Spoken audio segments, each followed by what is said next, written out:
one teacher that had a real impact on me was actually a grade school teacher in New Berlin, a woman named Jane Van Duzen. She was my 6th grade teacher, and I can still remember Miss Van Duzen calling my parents in, because I was a pretty good student, but deportment was another area, and I was constantly in trouble. And she brought my parents in one morning and sat me down. I can still remember, she looked me right in the eye and she said, "Dan, you have more leadership potential than anybody I know, and you lead in many good ways, but," she said, "you're wasting so much time with some of the bad ways you lead and influence others." And that had a big influence in changing me. Now, fast forward 27 years, my son is in 6th grade, and guess who his 6th grade teacher is? Mrs. Van Duzen. And I thought, great, this is just terrific. Until a couple months into the school year, I get a call from Miss Van Duzen. She wants to see me and Danny 7 a.m. because she's having some problems with Dan. We go in and sit down in front of her desk, and she had the principal in the room again, and I could feel the hair on the back of my neck standing up. I had to tell myself, "You're the parent now, relax." Another teacher was Senior Neighbor. I think it was Richard Neighbors.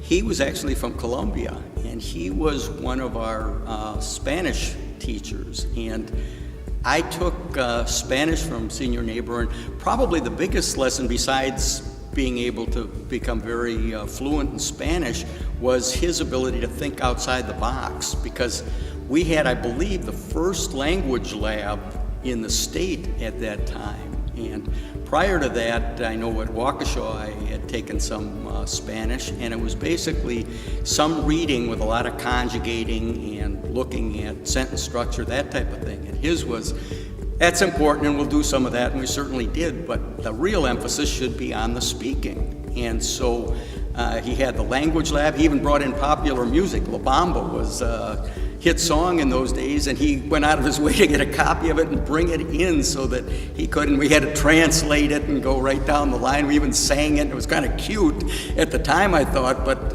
this guy really knows his stuff. I get to West Point, and they were doing the same thing. They were in the process of shifting away from the writing and the conjugating to the speaking, and it stood me in good stead. I went right into the advanced Spanish course. I didn't even take the basic course freshman year, and so I was in with a lot of the sophomores right off the bat.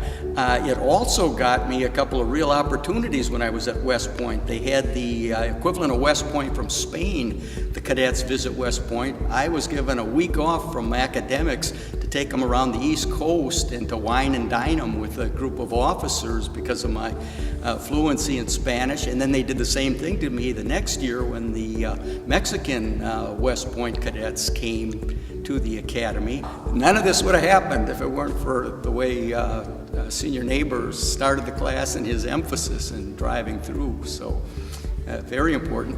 Another name I remember was Miss Lynn Isley. She was my English teacher, and it was interesting because she was a toughie.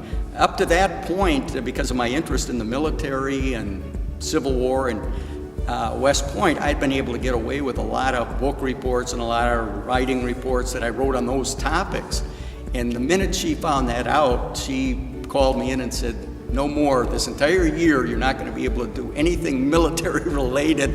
You're going to go with the classics, and even if I give the rest the flexibility to go to like something with a military theme, you're going to do some classics because you got to become much more well-rounded, almost kind of Renaissance man type approach." And at the time, I kind of bristled at it, but in subsequent years, I've really reflected back because that had helped me many times, because she taught me to go into an area that was not my comfort zone. And I found, especially in the Army and then later in the private sector, a lot of times I was thrust into that, sometimes unknowingly, but because she had insisted, I was very well prepared for it.